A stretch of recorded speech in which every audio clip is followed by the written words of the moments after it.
सुमेर पर्वत को अभिमान हो गया कि मुझसे ऊंचा संसार में कोई है ही नहीं। नारद जी ने यह बात भगवान को सुनाई कि प्रभु, भगवान ने कहा ये बताओ नारद जी, घूम करके आए हो, क्या जानकारी मिली? नारद जी ने कहा कि आज का विशेष समाचार सुनने के लायक है, सुनिए। क्या?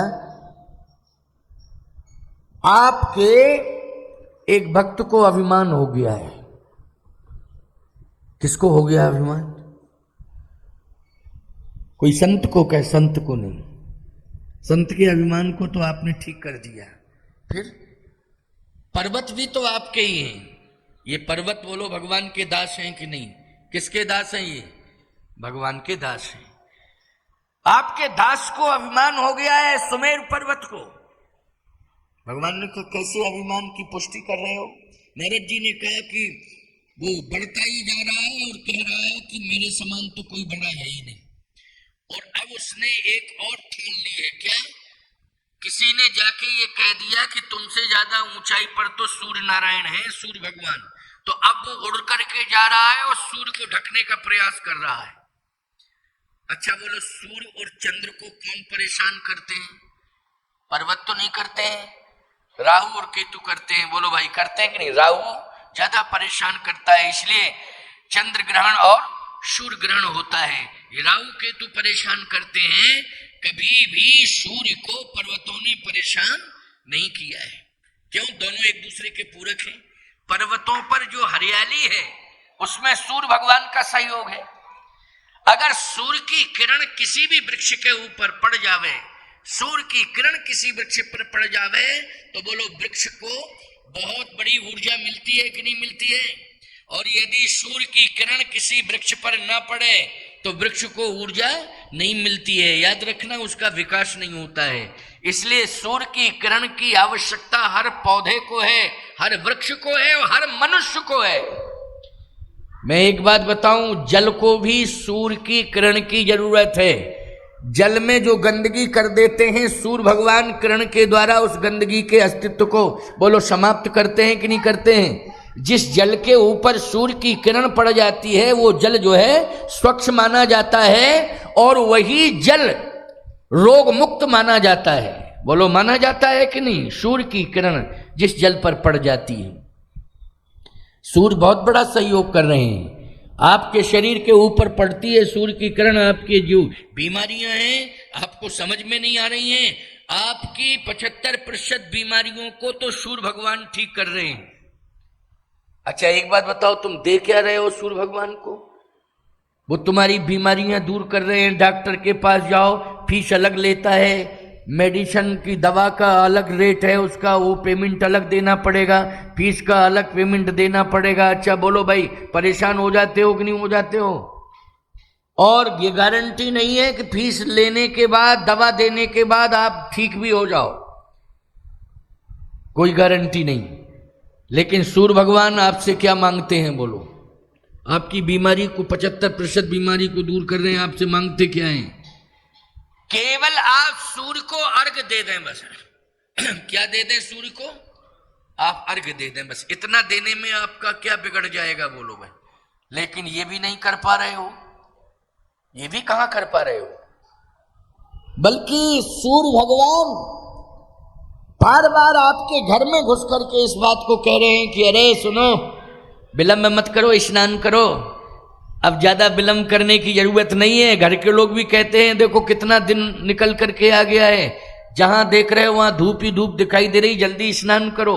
सूर्य भगवान आपको स्नान करने के लिए प्रेरित करते हैं। सूर्य भगवान आपकी बीमारी को दूर करते हैं, लेकिन आप स्नान करने के बाद सूर्य भगवान को अर्घ नहीं दे सकते हो। ये सबसे बड़ी कमी है, ये दुर्भाग्य है। हिंदुओं से मैं कह रहा हूं, खास तौर से अन्य धर्मावलंबियों से नहीं कह रहा हूं, क्योंकि सनातन धर्म की परंपरा में ही सूर्य को अर्घ देने की मान्यता है। और आप सब जो है सनातनी हो, मेरी बात को भी सनातनी सुन रहे हैं, कम से कम सूर्य भगवान को हमें जल अवश्य देना चाहिए, ये हमारा परम धर्म कहता है।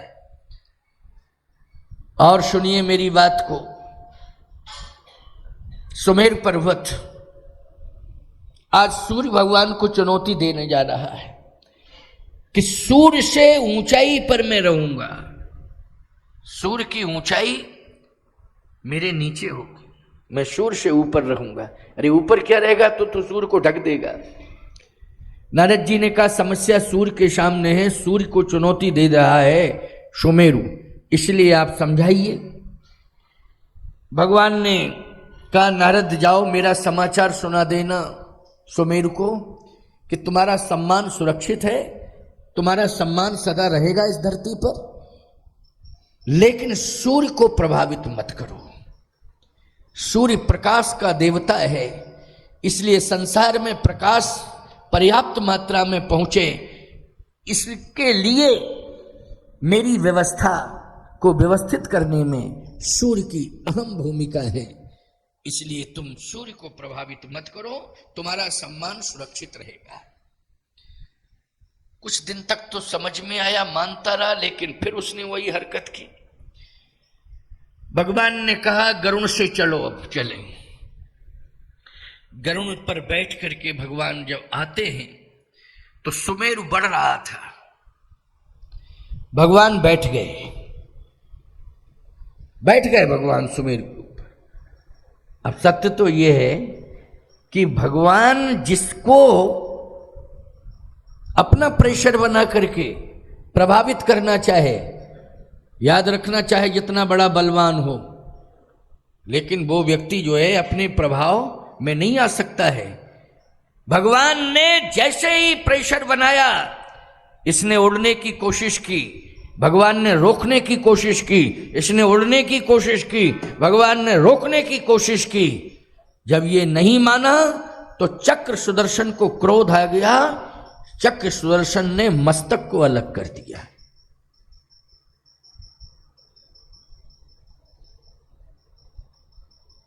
मस्तक को अलग कर दिया, ये पद्म पुराण की कथा है। मस्तक अलग हो गया और इतनी दूरी पर जा गिरा कि ये विंध्य क्षेत्र में जो चित्रकूट धाम है, ये मस्तक सुमेरु का यहीं आकर के गिर पड़ा। अब परेशान हो गया ये, लेकिन पूंछ जो है पीछे से हिलती रही, पूंछ शांत नहीं हुई, पूंछ जो है हिलती रही। चक्र सुदर्शन ने कहा कि इसको भी अभिमान है, ये ताकत दिखा रही है अपना।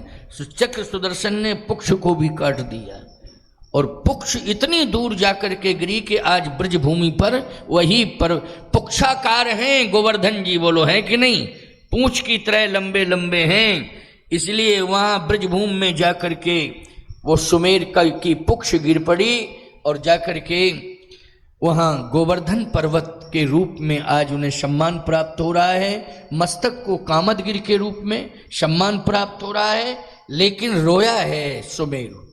कहता है प्रभु मैं अखंड था लेकिन खंड खंड हो गया, अब मेरा अस्तित्व समाप्त है। भगवान ने कहा तेरी पूजा होगी। कहा खंडित मूर्ति की पूजा नहीं होती है, खंडित पहाड़ की भी पूजा नहीं होती है। अच्छा, जिन पर्वतों पर खनन चल रहा है, पर्वतों को काट छांट दिया गया है, ईमानदारी के साथ बताओ कोई ऐसे पर्वत की पूजा करने जाएगा क्या? कोई नहीं जाएगा, याद रखना। वृक्ष को अगर काट दिया जाए और वृक्ष नीचे गिर जाए तो उस वृक्ष की पूजा नहीं हो सकती है। बट वृक्ष की, पीपल की पूजा होती है, लेकिन यदि आंधी तूफान में पीपल गिर जाए, बट गिर जाए, तो बोलो कोई ऐसे बट की और पीपल की पूजा करेगा? क्यों भाई? आंधी तूफान में बट भी गिर गया, आंधी तूफान में पीपल गिर गया, पीपल की और बट की पूजा सनातन धर्म में की जाती है। लेकिन अगर वो आंधी के झकोरों में, तूफान के प्रभाव से प्रभावित होकर के धरती पर गिर गया, तो ऐसे धरती पर गिरे हुए ना पीपल की पूजा होती है ना बट की पूजा होती है। क्यों? अस्तित्व समाप्त हो गया। सुमेर पर्वत ने कहा कि मेरा तो अस्तित्व ही समाप्त हो गया, अब मैं खंड खंड हो गया हूं, मेरी पूजा कौन करेगा? भगवान ने कहा मैं वचन देता हूं, मैं स्वयं पूजा करूंगा, लेकिन तुम पहले ये वचन दो कि अब ऐसा दुस्साहस तो नहीं करोगे। सुमेर कहता है कि मैं शपथ लेता हूं कि आज के बाद कभी अभिमान की पुनरावृत्ति नहीं होगी। भगवान ने कहा कि जो अभिमान को त्याग देता है वो पुनरावृत्ति नहीं करता है, उसके सम्मान को मैं स्वयं सुरक्षित करता हूं। इसलिए चिंता मत करना, हमारा त्रेता में रामा अवतार होगा, मैं स्वयं अयोध्या में मेरा जन्म होगा, मैं अयोध्या छोड़ करके चित्रकूट जाऊंगा और तेरे मस्तक की पूजा करूंगा। भगवान ने कामदगिरि की पूजा की है, ये सुमेरु का मस्तक है, लेकिन पुच्छ खंड खंड हो गया। मैं तो पुच्छ कहीं दूर जाकर के गिरी। भगवान ने कहा आप चिंता मत करो, रामा अवतार के बाद मेरा कृष्णा अवतार होगा और कृष्णा अवतार में मैं यदि पूजा करूंगा तो तेरी पुच्छ की ही पूजा करूंगा, गोवर्धन के रूप में मैं स्वयं पूजा करूंगा और सम्मान बढ़ाऊंगा। इसलिए भगवान ने कृष्णा अवतार में यदि पर्वतों में पूजा की है तो किसकी पूजा की है? बोलो भाई, गिरिराज गोवर्धन की पूजा की है। रामा अवतार में यदि पर्वतों में पूजा की है तो किसकी की है? चित्रकूट में 11.5 वर्ष रह करके कामदगिरि की पूजा की है। भगवान ने कहा कलयुग में, त्रेताक में तो महिमा है ही है, द्वापर में भी महिमा, लेकिन कलयुग में तो और सबसे बड़ी महिमा हो जाएगी तुम्हारी। कैसे? का और मंदिरों में जाकर के कोई प्रार्थना करेगा देवता से, तब देवता शायद प्रसन्न होगा और दुख को दूर करेगा। किसी तीर्थ में जाकर के कोई तीर्थ के नियमों का पालन करेगा विशेष रूप से, तो तीर्थ उसे पुण्य देगा, उसकी समस्या को दूर करेगा। लेकिन चित्रकूट में कामदगिरि का केवल दर्शन कर लेगा व्यक्ति, मैं उसकी हर समस्या का समाधान कर दूंगा। इसलिए कामद भय गिरि राम प्रसादा, अवलोकत अपहरत विषादा। अवलोकत मानी दर्शन करने मात्र से विषाद दूर हो जाता है। कुछ न करिए, आप केवल जाके दर्शन कर लीजिए, दर्शन करने मात्र से विषाद दूर हो जाएगा। और अन्य तीर्थों में तो जाइए आप, यहाँ नैमिषारण्य आए, आपको गोमती मैया में स्नान करना पड़ेगा, फिर चक्र तीर्थ भगवान में स्नान करना पड़ेगा, फिर ललिता मैया का दर्शन करना पड़ेगा, फिर यहाँ के देवी देवता जितने ऋषि मुनि महात्मा हैं उनके पास जाना पड़ेगा, और आपको नैमिषारण्य तीर्थ की परिक्रमा भी करनी पड़ेगी। तब नैमिषारण्य तीर्थ आपको फल प्रदान करेगा। लेकिन चित्रकूट धाम में तो अगर टाइम हो तो 5.25 किलोमीटर की परिक्रमा है, ज्यादा लंबी नहीं है। 5.25 किलोमीटर की परिक्रमा है चित्रकूट कामदगिरि भगवान की, पूरे चित्रकूट की नहीं, कामदगिरि भगवान की। यदि आपको समय हो तो परिक्रमा कर लीजिए, नहीं तो कामदानाथ भगवान के लिए राम जी स्वयं कहते हैं कि केवल पहुंच के दर्शन कर लीजिए और संपूर्ण फल प्राप्त हो जाएगा और संपूर्ण समस्या का समाधान हो जाएगा। कामद भय गिरि राम प्रसादा, अवलोकत अपहरत विषादा।